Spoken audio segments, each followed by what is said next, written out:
All right, we're going to talk about some of the redeeming versus non-redeeming qualities of notes when you start looking at notes to potentially purchase.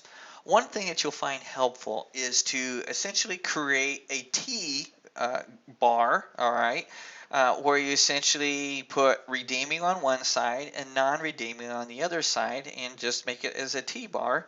um, I'll say graph. I don't know if that's exactly a graph, but so you can put the redeeming qualities of a particular note on one side and the non-redeeming on the other side.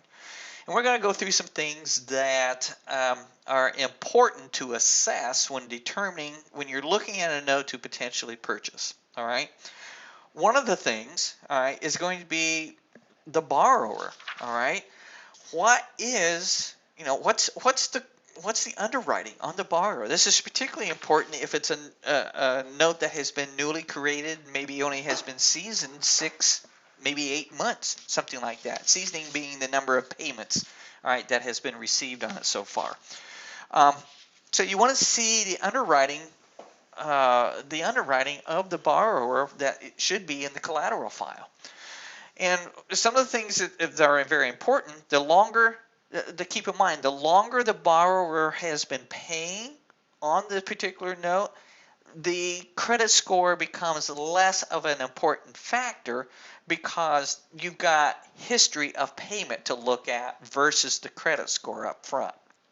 So someone who has a lower credit score but has maybe 8 years or 10 years worth of payments that's showing on time, the on-time payments overweighs the credit score, whatever that may be. So a good pay history overall, all right, certainly shadows a poor credit score. All right, because we're working with people, all right, that are not perfect as far as their credit scores, etc. We're essentially working in the scratch and dent world is what we're basically working in. So the likelihood of you being able to find an absolutely perfect note in every manner is virtually zero. Okay. Many of these seller finance notes, many of the notes that even come from the banks, they have some blips. They have something that you might say they're a little hairy. Okay, they're not perfect. They've got some scratch and dents on them. What can you live with? What can you not live with?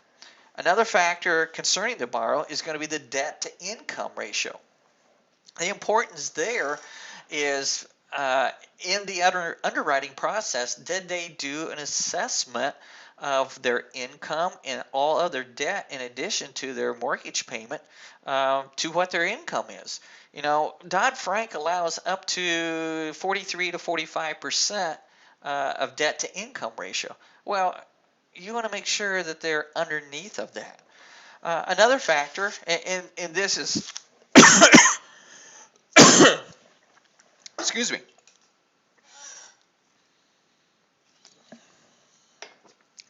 This is another reason, excuse me here.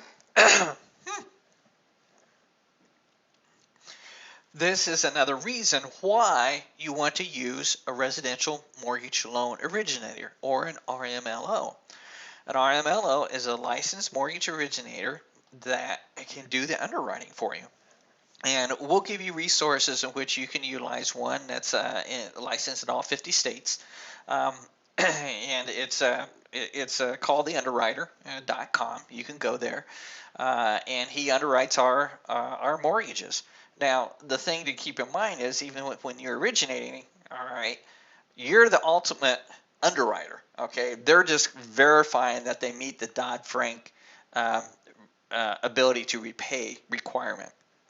So using an RMLO is highly, highly recommended and will increase the value of your note as a result of that. Another thing is to look at job history. All right, check them out on Facebook. If you got the names there, check them out, see if you can find them. Now, I'm not talking being a stalker, but take a look at them. Kind of look and see if they've got what they've been doing, job history. Have they been? Is there anything there showing that they're been jumping around as far as a number of jobs recently? If they've stayed 3-5 years a particular job and moved to something else, that's fine. There's nothing wrong with that, but you're just able to assess maybe a little bit better the character of who the individual is, and that's all that you're looking at. And then finally would be, was there any previous bankruptcies, foreclosures? You need to try to find out what's happened in that respect. There are sources in which you can check that, make sure that they're not in current foreclosure, or excuse me, not foreclosure, in bankruptcy. You can check to pacer.gov on that, see if there's anything in the history. So those are things to just kind of take a look at as far as the borrower is concerned. So you're really looking at the quality of the borrower, that being one major factor. Now, another area, all right, that you're going to want to look at is the collateral, all right, the asset that's backing the loan itself. All right, what's the type? Is it residential, commercial, land, mobile home on land? All right, and what is the quality? Is it an older home or is it a newer built home? What's the current condition? It's okay to go and hire a realtor to go take pictures of the home and see the quality of the collateral. All right. That's particularly important to understand, because that's where you're going to determine what the value. That's one of the ways you're going to determine what's the true value. What's the location of the collateral? Is it in the war zone, in a war zone, or is it a great house in a great area? All right. Now, granted, you're not necessarily living if it's in this home, but you want it to be, ideally, you want it to be in working class neighborhoods and above. Is what you're basically looking at.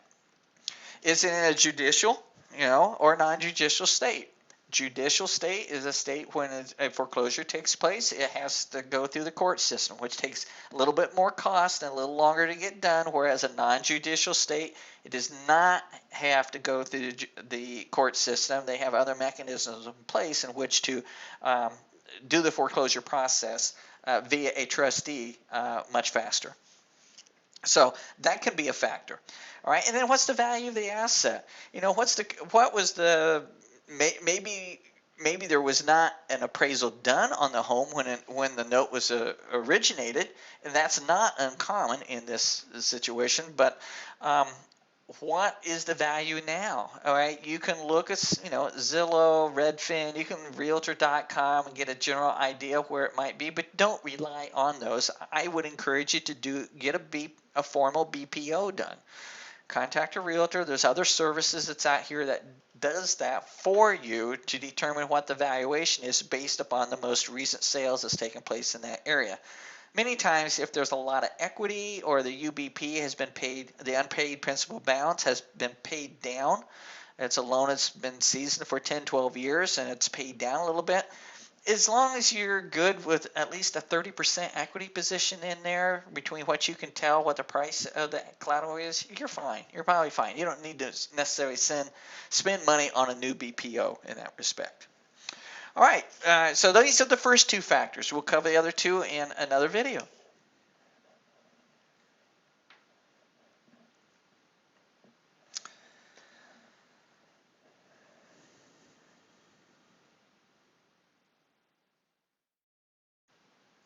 Oh, one more thing. Another thing to consider, all right, is the investment to valuation. All right, that is going to be your investment to the valuation of the property itself. All right, so that's that you'll hear this term called ITV. All right, that is investment to valuation, and that essentially depends. That's the amount of money that you're going to put into the deal for the purchase of the loan compared to the value of the property. You determine what that ratio is. All right. I would encourage you, as you're getting started out, that you keep the ITV at 70% or less, all right, to give you cushion on the back end. All right, you have roughly a 30% equity position in there to give you cushion in case the asset drops in value or if the property comes back. As you get a little bit more experienced, you can push that up a little bit, but that's a good starting rule from which to start from. These are the first two, redeeming versus non-redeeming qualities. All right, we will cover more in the next video.